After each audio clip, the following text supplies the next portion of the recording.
Amém? Eu quero que vocês abram suas Bíblias em Josué, livro de Josué, capítulo 7. Eu quero ler dos versos 10 ao 13. Lá no comecinho da Bíblia, depois dos livros da lei, vem Josué.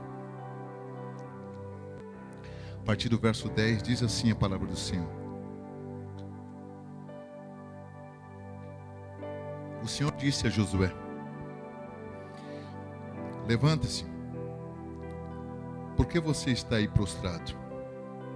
Israel pecou, violou a aliança que eu lhe ordenei,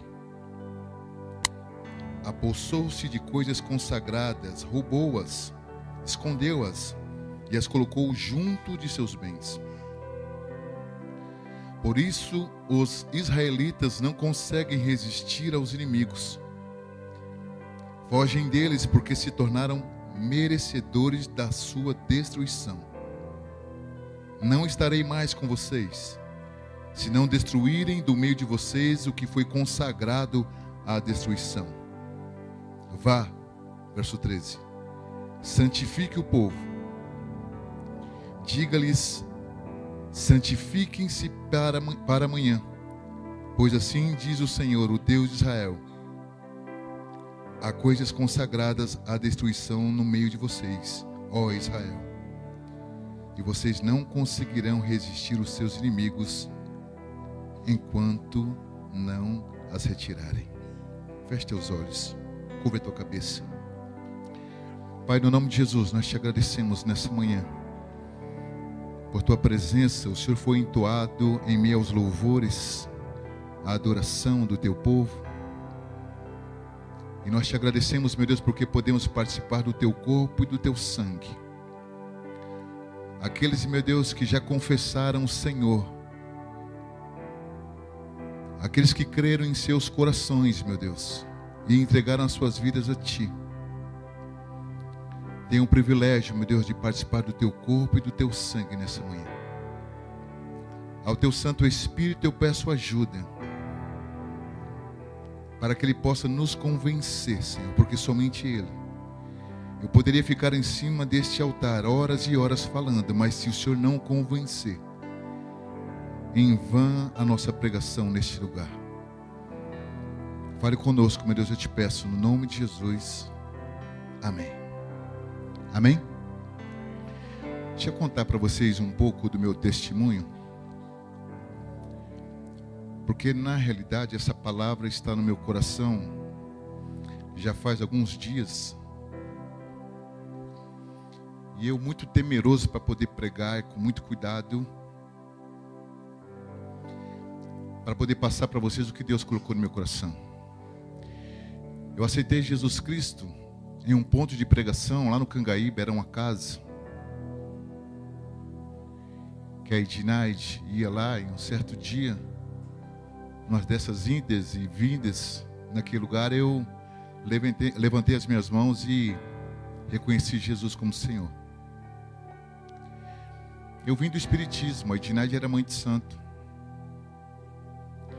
e dentro do Espiritismo eu era uma pessoa que procurava estudar, ler as coisas acerca do Espiritismo. Quando eu aceitei Jesus Cristo, não foi diferente, porque eu também tive o desejo de conhecer acerca desse Jesus, desse Senhor, e comecei a estudar. Fiquei sabendo que um pastor, que depois ele foi ser o meu pastor, pastor Charles, que ele tinha aberto um grupo de estudos da Bíblia na igreja. Eu ia lá com minha esposa e ele nos ensinava versículo por versículo da palavra de Deus. Um certo dia a Ednaide conheceu um senhor, irmão Jorge, professor da Assembleia de Deus, da Faculdade de Teologia da Assembleia de Deus, lá no Belém, que vendia produtos de limpeza. E conversando com ela, ela disse: olha, seu esposo poderia estudar lá com a gente. E eu saí daqui, fui lá para a Assembleia de Deus, na sede da Assembleia de Deus no Belém, o aconselheiro Contegipe, e comecei a estudar teologia. Muita fome, muita sede de Deus, de conhecer quem era esse Senhor. Um dia estou fazendo um curso na empresa, conheci um pastor, nesse mesmo curso, pastor Batista, e comentando com ele acerca dos estudos que eu estava fazendo, ele me convidou para poder estudar na Faculdade Batista. Depois que eu fiz o primeiro ano na Assembleia de Deus, eu fui estudar com os nossos irmãos batistas. Pensa nos camaradas bons de Bíblia. Dificilmente, não é impossível, mas dificilmente você vai ver um batista desviado. Dificilmente. E uma coisa que eles falavam lá, queridos, era uma frase que me incomodava, porque eles diziam assim: uma vez salvo, salvo para sempre. Como eu vim de uma tradição completamente religiosa, aonde eu fui ensinado que o reino dos céus é tomado à força, aonde eu fui ensinado que larga é a porta, estreita é a porta que conduz à salvação, mais larga e espaçosa aquela que leva à perdição. Eu acreditava que pelo meu esforço eu conseguiria ser salvo. E todas as vezes que eles falavam aquilo comigo, eu entrava em debate com eles, dizendo assim: não, não pode ser. A Bíblia diz que o reino dos céus é tomado à força, debaixo da lei, debaixo de um legalismo. Aí um dia, Pércio, que hoje é pastor e o diretor do seminário, ele me chamou num canto e disse aqui: senta aqui, eu vou te ensinar, porque uma vez salvo, salvo para sempre. Aí ele me ensinou que quando nós entregamos a nossa vida verdadeiramente para Jesus, nós não temos mais o desejo de voltar a praticar as coisas que nós praticávamos antes. Porque nós não servimos Ele por medo, nós não servimos Ele por lei, nós o servimos por amor. E quando a gente serve Jesus por amor, o que nós fazemos aqui não é peso. Não pode ser peso. O teólogo batista chamado Luiz Saião, ele diz que do jeito que o Brasil está indo, ele vai se tornar um país evangélico, para a glória do Senhor. Mas ele compara a igreja como um grande lago, imenso, imenso, mas só que de profundidade ele tem 5 centímetros. Nós nunca vivemos um evangelho tão superficial que nem o que nós estamos vivendo hoje. Quando eu fui apresentado a Jesus Cristo, foi exposto o meu pecado.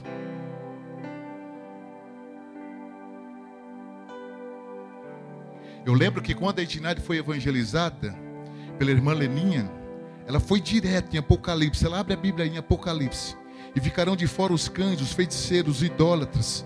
Essas pessoas vão para o inferno. E a Edinade disse assim: como que eu posso para o inferno se a minha vida já é um inferno? Quando eu fui apresentado a Jesus, eu fiquei nu diante dele, ele me mostrou o meu pecado. Hoje o evangelho é apresentado às pessoas por aquilo que Jesus pode dar. Então as pessoas não vêm mais para a igreja por conta da sua condenação eterna. Infelizmente as pessoas vêm à igreja por aquilo que Jesus pode dar para ele. E nós temos que aprender que o melhor de Deus nós já recebemos, que foi a salvação, foi a morte dele. O que vier depois disso, queridos, é lucro. É lucro. Então a nossa fé não pode estar baseada pela porta de emprego, pelo carro novo. A nossa fé não pode estar baseada pela conversão do meu marido, da minha esposa. A minha fé tem que estar baseada em Jesus Cristo. Essa noite eu não consegui dormir.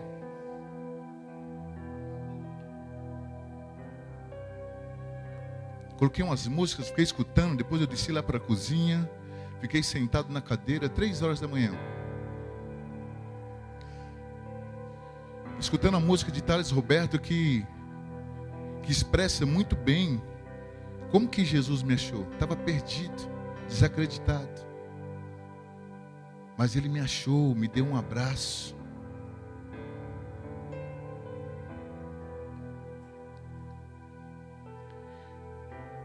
E eu comecei a chorar porque eu percebi o quanto eu sou falho diante desse Deus, um Deus que eu tento tanto agradar.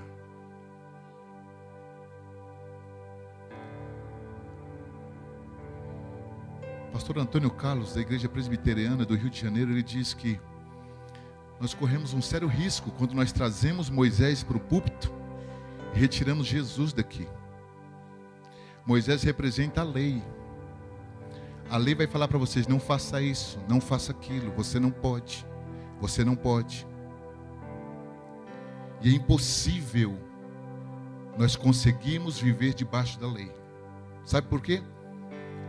Porque a Bíblia tem quase 600 leis, mais de 500 leis. Quem é que consegue cumprir todas elas?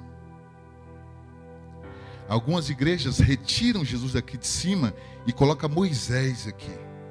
E Moisés vai dizer, não faça isso, não faça aquilo, você não pode fazer tal coisa. E quando nós retiramos Jesus daqui, queridos, nós esquecemos da graça de Jesus. Paulo, escrevendo aos Efésios, no capítulo 2, ele diz, pela graça sois salvos. E o que é graça? Favor imerecido. Eu não merecia. Pela graça sois salvos, e isso não vem de vós, é dom de Deus. Não vem de obras para que ninguém se glorie. Ou seja, não tem nada que eu faça. Nada. Eu posso pegar minha casa, a gente pode pegar o nosso apartamento, eu posso pegar o dinheiro que eu recebi da Eletropaulo, eu posso pegar tudo e dar aos pobres. E isso não me dá o direito à salvação. O que é graça? Eu não merecia. Ele olhou para mim e falou assim, eu te dou isso. Esse Jesus que nós estamos aqui celebrando nessa manhã. Mas eu precisava ler esse texto com vocês. Porque nós acreditamos que muitas vezes a graça me dá o direito de pecar. De viver a vida do jeito que eu quero. Nós esquecemos que nós saímos de uma escravidão que era do pecado. E Paulo, escrevendo isso aos Colossenses, ele vai dizer muito bem que nós fomos transportados do reino das trevas para o reino do Filho do seu amor. Nós saímos de uma escravidão e fomos para outra, com Cristo. Mas essa escravidão com liberdade. É um papo chato? Mas é importante você saber disso. É como se fosse um senhor feudal que tivesse uma fazenda cheia de escravos. A terra é dele, a semente é dele, a plantação é dele, e ele coloca os escravos para trabalharem.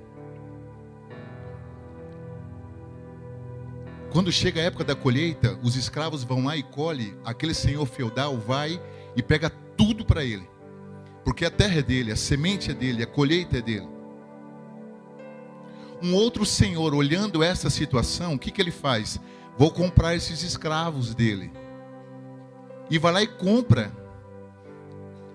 todos esses escravos desse senhor que é opressor.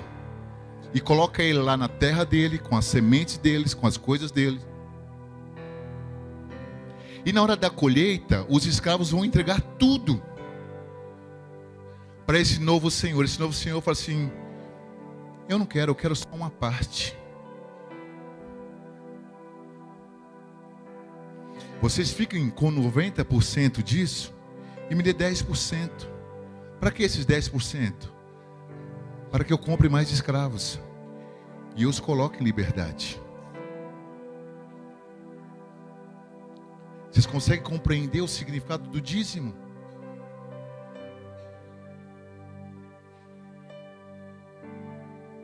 Eu não consigo enxergar a minha vida sem... Não sou melhor que ninguém, mas eu não consigo enxergar a minha vida sem ser útil ao próximo. Porque deixa eu abrir o coração para vocês, queridos. Isso aqui não é um choro.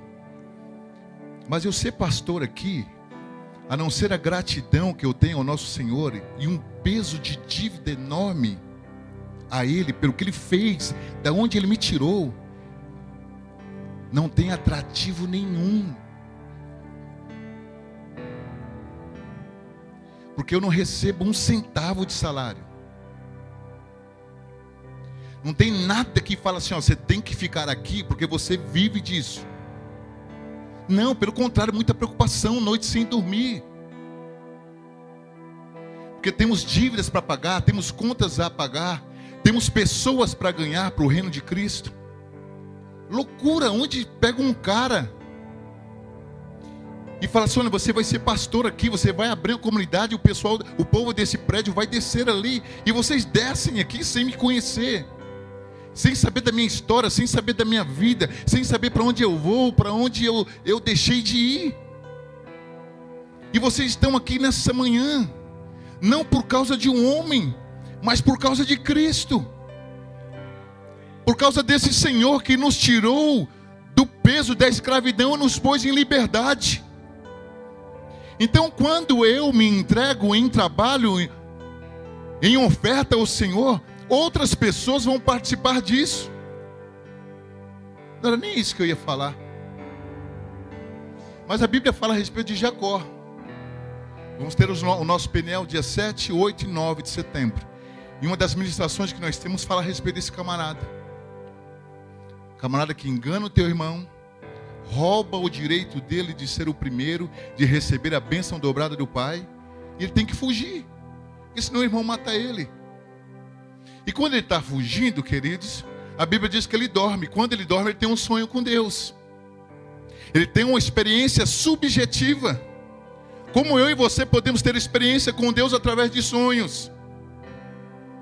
E o que acontece com muitas pessoas aqui, que a experiência que tem com Deus é uma experiência subjetiva. Foi alguém que sonhou, ou a experiência do meu pai, ou a experiência da minha mãe, é a experiência de alguém, mas não é a minha experiência. E se tem uma coisa que Deus quer é ter relacionamento com cada um de vocês.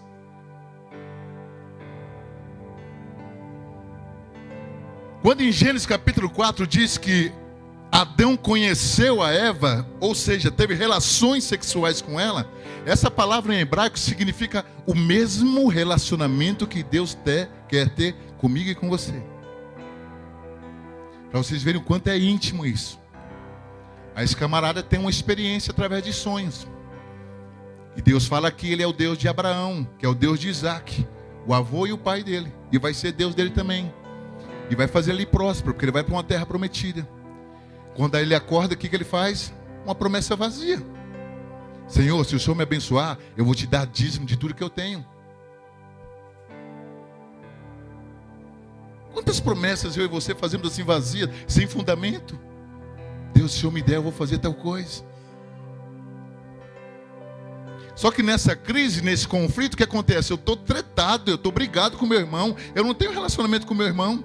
Eu não tenho coragem de atravessar um rio para lidar com meu irmão. Só que eu estou dentro da igreja dando glória a Deus. Eu estou dentro da igreja entregando revelação. Eu estou dentro da igreja pregando a palavra de Deus. Só que eu não tenho relacionamento com o meu próximo.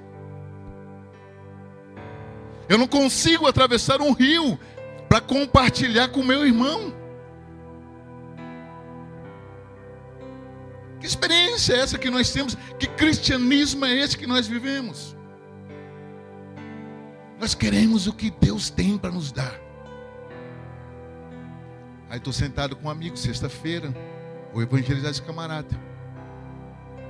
Poxa, aí tal, aí descobri que ele já foi evangélico. Por isso que eu digo, eu não consigo me ver fora de Jesus. Eu posso chegar um dia para você e falar assim, ó, pega o microfone aqui, eu não vou pregar mais, mas eu nunca largo Jesus. Eu não consigo entender como as pessoas conseguem abandonar esse Jesus. Então vir para a igreja é peso para eles. Adorar ao Senhor é peso. Por quê? Porque eu não tenho intimidade, não tenho relacionamento. Porque se você pensar bem, é loucura. Quinta e domingo aqui, poxa, não tem sentido. Toda quinta e domingo, quinta e domingo, quinta e domingo. E essa igreja que tem culto todos os dias? Se você não sentir um relacionamento com esse Deus, isso vai ser peso para você. Jacó, esse mesmo Jacó, a Bíblia diz que por Raquel, ele trabalhou 7 anos. E isso parecia como se fosse poucos dias. Por amor a Raquel. Aí o meu trabalhar para o Senhor é um peso. Vira esse momento aqui é um peso. É desagradável isso. Vamos para o texto para eu finalizar. Moisés é morto. Capítulo 31 de Deuteronômio. Capítulo 1, Josué está lá prostrado, cabeça entre as pernas, chorando, porque o general morreu. E Deus tinha prometido que iriam levá-los para uma terra prometida. Diga assim: eu estou a caminho de uma terra prometida. Ei, vocês que são novos, falava com o pastor Cláudio esses dias. Talvez nós estamos aqui acostumados tanto tempo com as mesmas pessoas dentro da igreja, que a fala que nós falamos aqui em cima, vocês não conseguem entender. O que esse camarada está falando? Nós ficamos tanto tempo falando para crente, que tem gente nova, nós temos que fazer com que vocês entendam o que nós estamos falando. Nós também estamos indo para uma terra prometida. Deus, quando tira o povo do Egito, da escravidão, Ele leva eles para Canaã, que era uma terra que manava leite e mel. Nós também, através de Jesus Cristo, estamos indo para uma terra que mana leite e mel. Nós estamos indo também para uma nova Jerusalém, para uma nova Canaã. Então, nossa morada não é aqui. Para de querer viver achando que a tua vida é somente aqui. Josué está lá chorando. Deus fala assim: ei, põe-te de pé. Da mesma forma que eu fui com o meu servo Moisés, você com você. Seja corajoso, seja valente. Apenas medita no livro dessa lei de noite e de dia. O que é meditar? Meditar é você passa assim, nada. Meditar é você parar e ler, entender o que está querendo dizer. Beleza. Capítulo 2. Ele tem um encontro ali com a prostituta Raabe. E Jesus vem da descendência dessa mulher, de uma prostituta. Eles têm que atravessar o Rio Jordão. Eles atravessam o Rio Jordão. Capítulo 6 vai dizer que eles estão ali de frente com Jericó. É uma cidade. Era um obstáculo que eles tinham que passar. Antes deles entrarem, Deus dá uma ordem. Deus diz assim: olha, vocês vão invadir a cidade. E vocês vão pegar todas as riquezas que eles têm. E vocês não vão pegar nada disso para vocês. Deus estava pensando na frente. Porque iria construir o tabernáculo. Aí por isso que nós vemos que eles tirando ouro, pingentes, joias, entregaram para poder construir o templo. Deus fala assim: isso é maldição, não quero que vocês peguem, tá bom? Legal.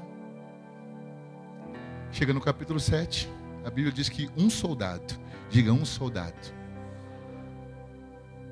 Era comandante? Era general? Não, era um soldado. Dias atrás estava escutando um programa de rádio. As pessoas ligam para lá, faz pergunta para o pastor responde. Aí liga um camarada dizendo assim: pastor, a Bíblia diz que eu não devo tocar no ungido de Deus, né? Mas se meu pastor estiver fazendo coisa errada, eu não posso condenar o pecado dele? Gente, se eu pudesse entrar pelo fio telefone, eu entrava lá.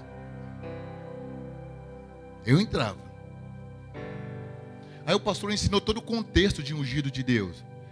Isso aí aparece quando Saul estava tentando matar Davi. E Davi, por uma oportunidade, chega assim, Saul está lá na tenda dele. E Davi teve a oportunidade de matar.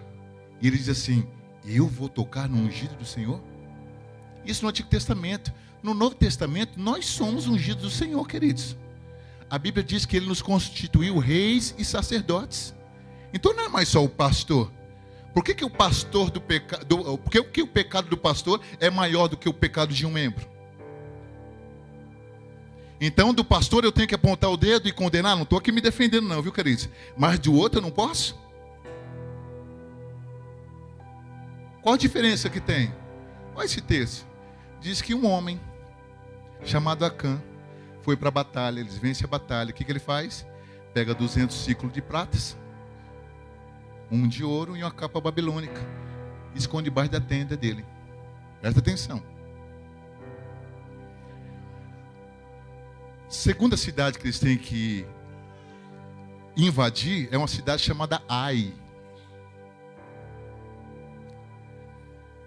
A Bíblia não diz que Josué consulta o Senhor. Ele chama os espias e fala assim: vai lá, dá uma olhada na cidade e vê com quantos nós devemos ir lá guerrear. Os espias vão e voltam. Ó Senhor, não vamos fadigar todo o povo, não. Uns 2.000, 3.000 a gente detona eles facinho. Por quê? Porque com o grito deles derrubaram as muralhas de Jericó. Antigamente as pessoas tinham medo, no Antigo Testamento, as pessoas tinham medo apenas do nome de Deus. Hoje nós dizemos que nós servimos a Deus, as pessoas riem da gente.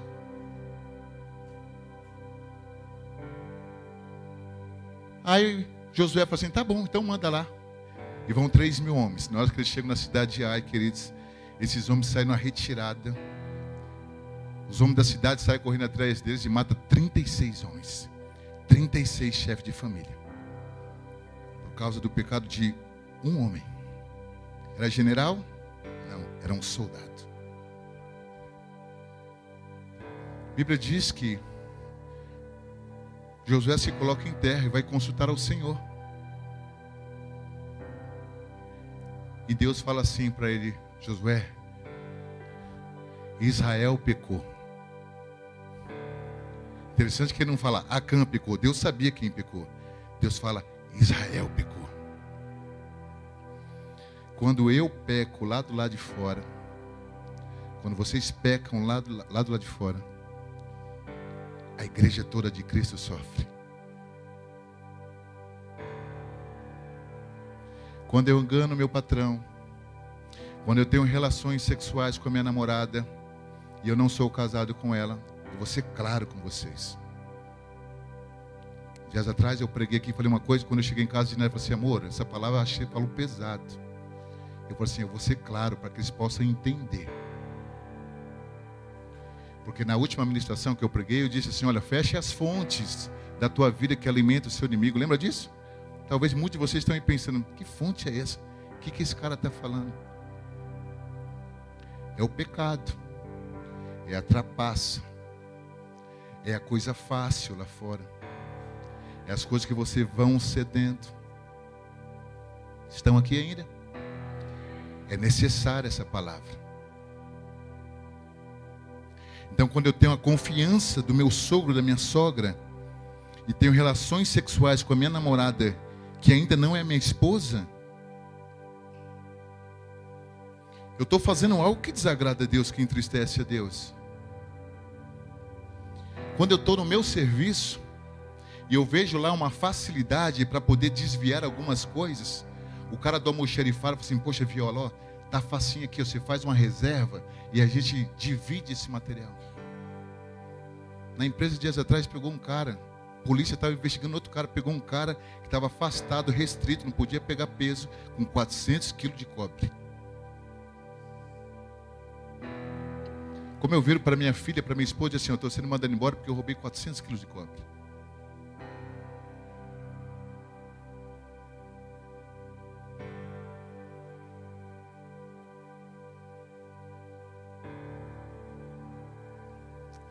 Deus fala assim: Israel pecou.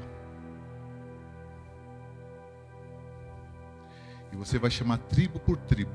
Porque Israel tinha 12 tribos. Os 12 filhos de Jacó. E você vai chamar tribo por tribo, família por família, casa por casa. E você vai ver quem pecou. Só preste atenção no que diz o verso primeiro. Mas os israelitas foram infiéis com relação às coisas consagradas. E Acã, filho de Carme, filho de Zim, filho de Zera, da tribo de Judá. Diga, tribo de Judá. Bacana. É esse cara que pega. Só que Deus chega em Josué, e no texto qual nós lemos, diz assim: levanta-se. Por que você está aí prostrado? Israel pecou. Violou a aliança que eu lhe ordenei. Apossou-se de coisas consagradas, roubou-as, escondeu-as e colocou junto de seus bens. Por isso os israelitas não conseguem resistir aos inimigos. Eu tenho que entender, queridos, que quando eu deixo uma brecha aberta na minha vida, eu não consigo resistir aos inimigos.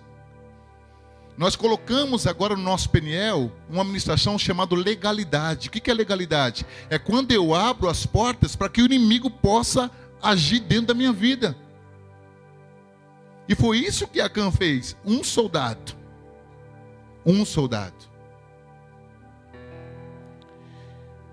Por isso os israelitas não conseguem resistir aos inimigos.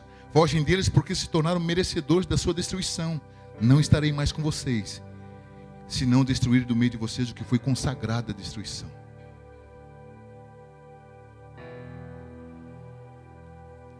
Aí quando Moisés fala assim, amanhã cedo vocês vão levantar, e tribo por tribo vocês vão separar, Acã está lá no meio. Acã pode pensar assim, está jogando conversa fora esse cara aí, como que vai descobrir que foi eu?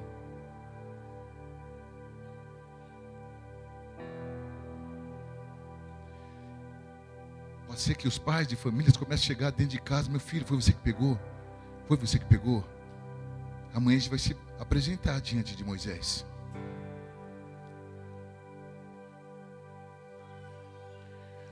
Tanta gente fazendo coisa errada. Olha os discípulos.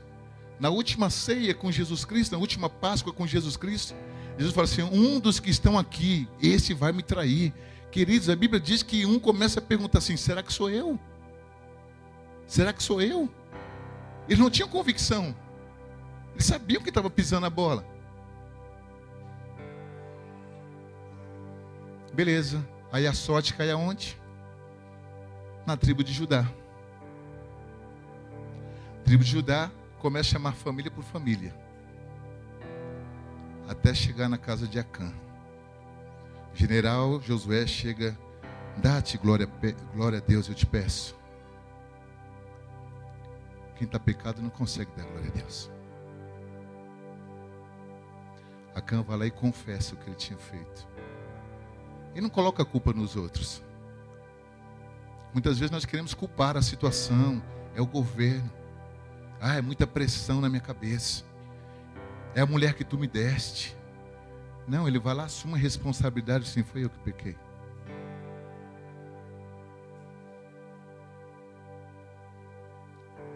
Deus não tem problema nenhum com o pecado.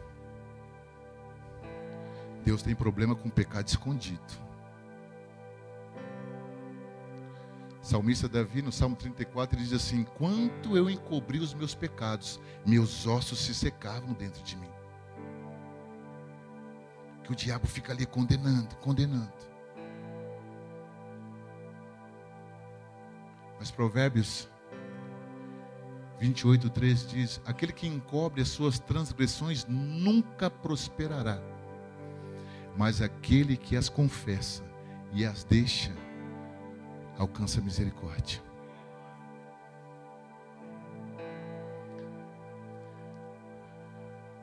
A Bíblia diz que ele é retirado da tenda, esposa, filhos, todos são apedrejados.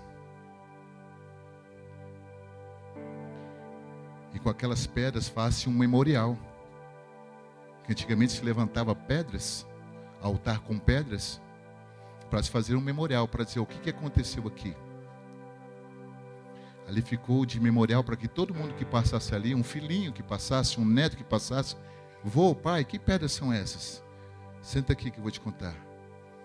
Uma vez Israel perdeu uma batalha por causa da decisão de um homem.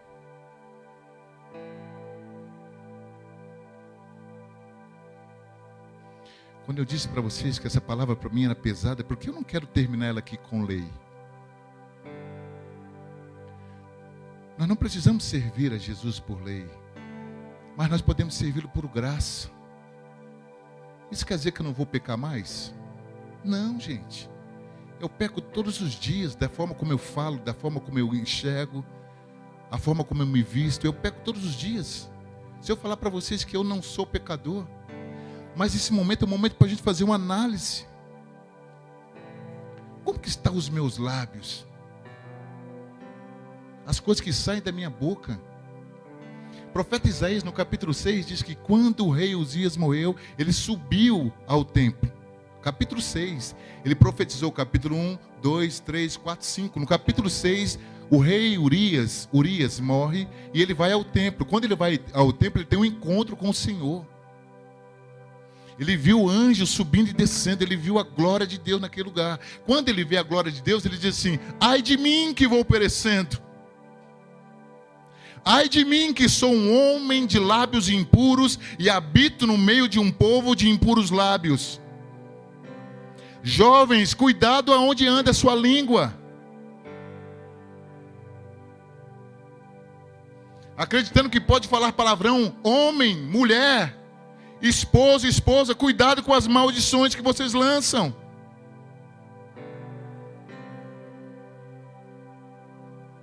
Quando ele diz assim, ai de mim que vou perecendo, a Bíblia diz que Deus enviou o anjo, que com Atenaz tirou uma brasa do altar e tocou nos lábios de Isaías, e ele ficou puro. E quando ele fica puro, Deus fala assim, quem há de ir por nós? A quem enviaremos? Ele dá um passo à frente e diz assim, eis-me aqui, Senhor, envia-me a mim.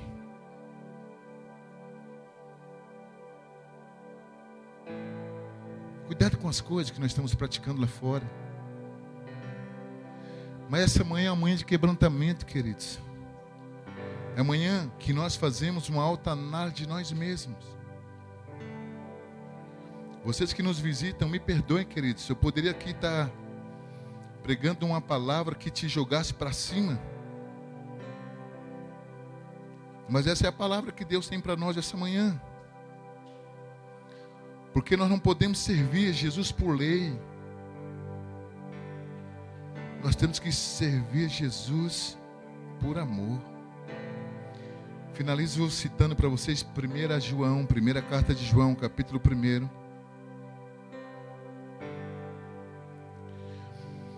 O apóstolo do amor, João. O mesmo João, o último apóstolo a morrer, que morreu na ilha de Patmos.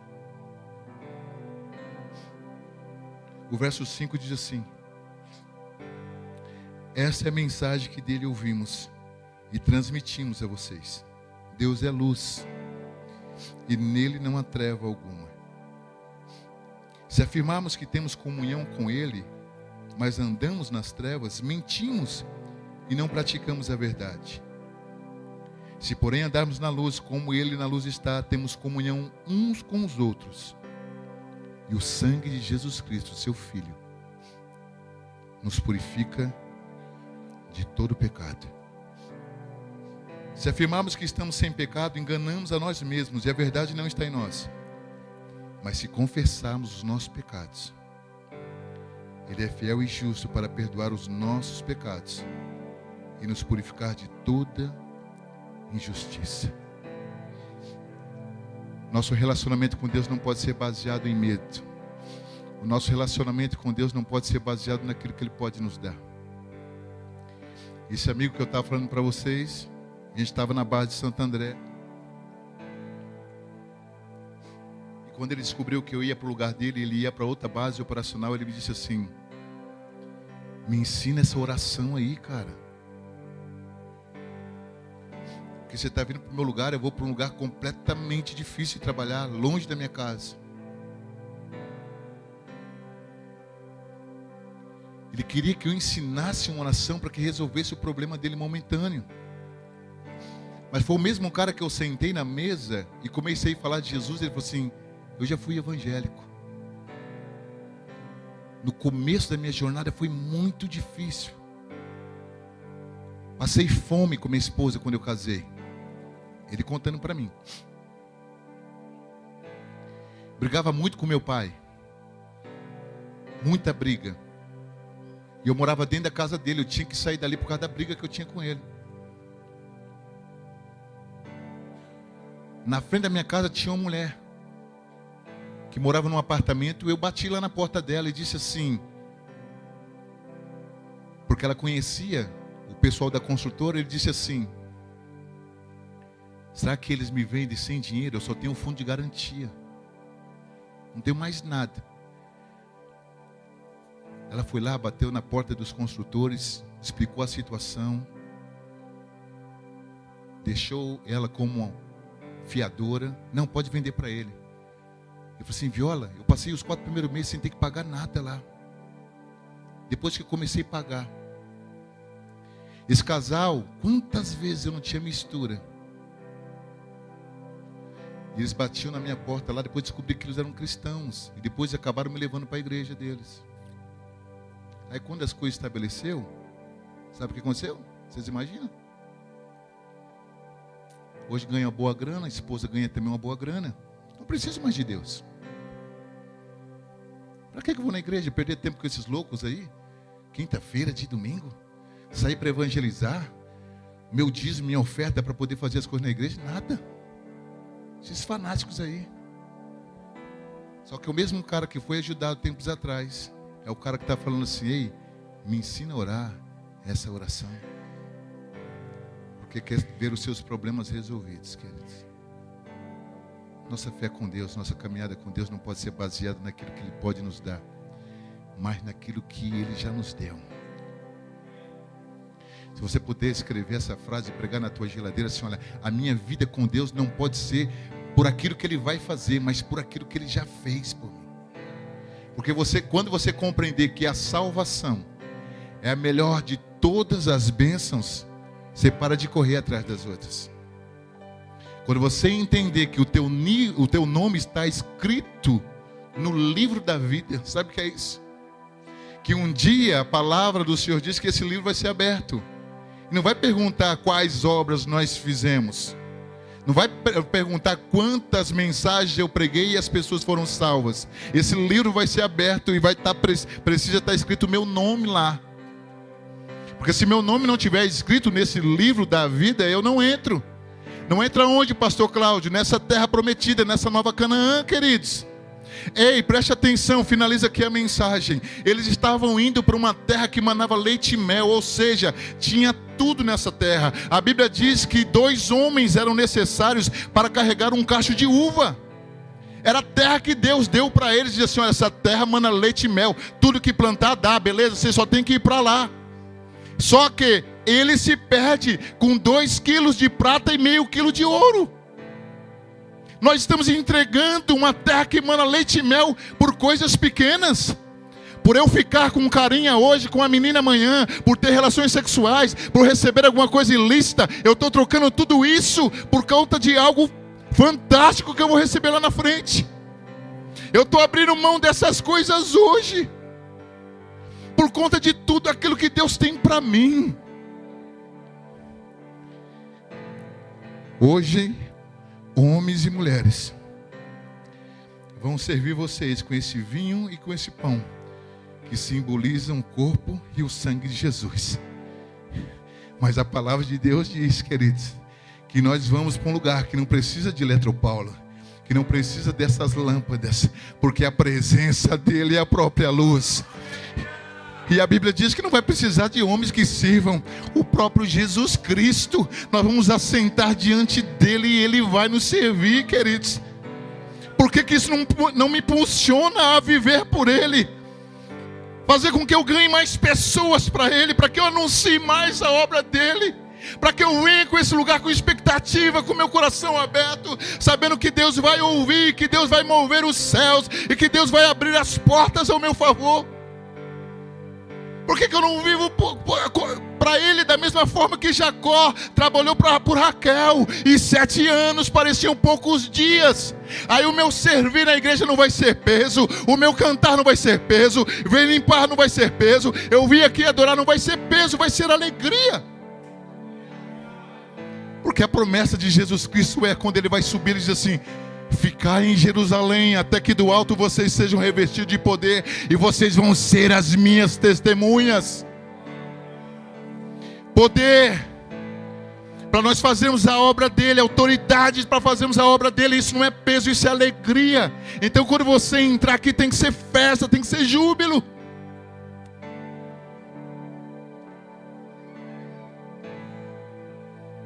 Atos capítulo 15.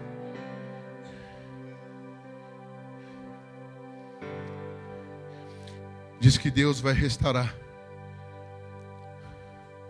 o templo como se foi no tempo de Davi.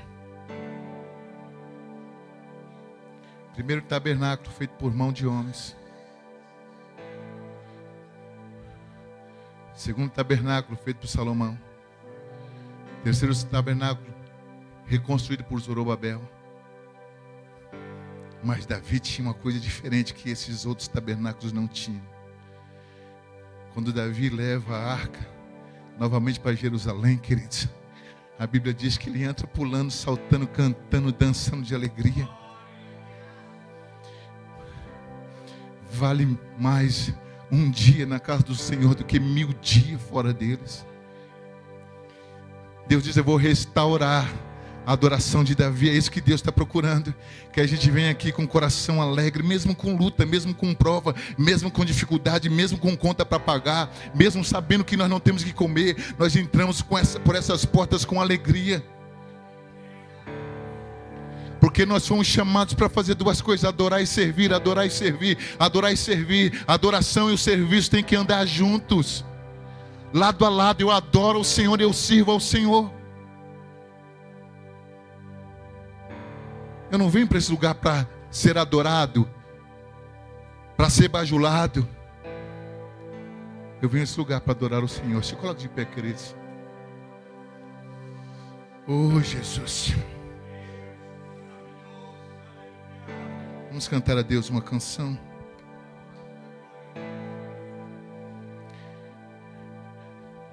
Tenham fome e sede de Deus.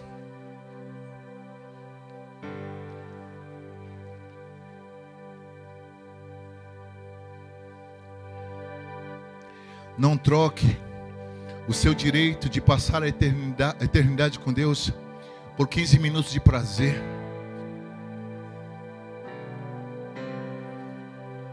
Acã confessou o pecado dele, queridos, mas veio a consequência. Um homem tomou a atitude que toda a família morreu por causa da atitude de um homem.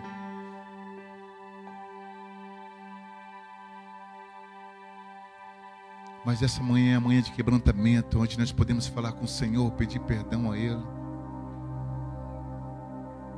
Dizer: Senhor, pequei contra Ti. A Bíblia diz que um coração contrito Deus não despreza.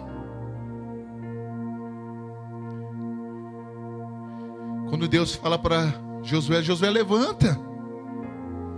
Não é hora de orar, Josué. Não é hora de colocar a cara no pó. É hora de você confessar os teus pecados. É hora de você largar essas coisas. Porque senão vocês nunca vão conseguir prevalecer contra os seus inimigos. Essa manhã, queridos, não é uma manhã apenas de orar. Quantas orações nós fazemos vazias? Quantas vezes nós acreditamos que os nossos pecados são menores do que os pecados dos nossos irmãos, e nós ficamos condenando os nossos irmãos por conta do pecado dele, mas esquecemos do nosso. Quantas e quantas vezes nós sentamos em cima do nosso pecado e ficamos observando o pecado do outro, o erro do outro. Parece que o dele é maior do que o nosso, mas a Bíblia diz que todos pecaram e afastados estão da glória de Deus. Mas nessa manhã, como eu disse para vocês, e eu fiz questão de dizer para vocês que Acã era da tribo de Judá. Olha o que diz Apocalipse capítulo 5. Então vi na mão direita daquele que está sentado no trono um livro em forma de rolo, escrito de ambos os lados e selado com 7 selos. E vi um anjo poderoso proclamando em alta voz: quem é digno de romper os selos e de abrir o livro? Mas não havia ninguém no céu, nem na terra, nem debaixo da terra, que pudesse abrir o livro ou sequer olhar para ele. E eu chorava muito, porque não se encontrou ninguém que fosse digno de abrir o livro e de olhar para ele. Então um dos anciãos me disse: não chore, eis que o leão da tribo de Judá, a raiz de Davi, venceu para abrir o livro e desatar os 7 selos. Jesus, Jesus, Jesus.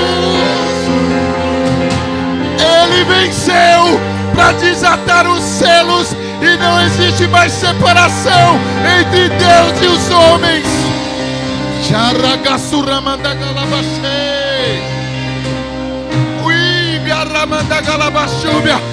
Os seus pecados não vão fazer separação de você e Deus, mas a tua falta de confissão te leva para longe do Senhor.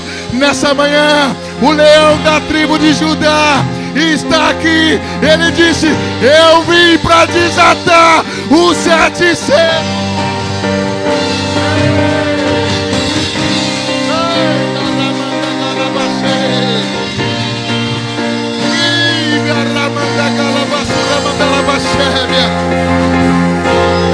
Não estamos mais debaixo de condenação.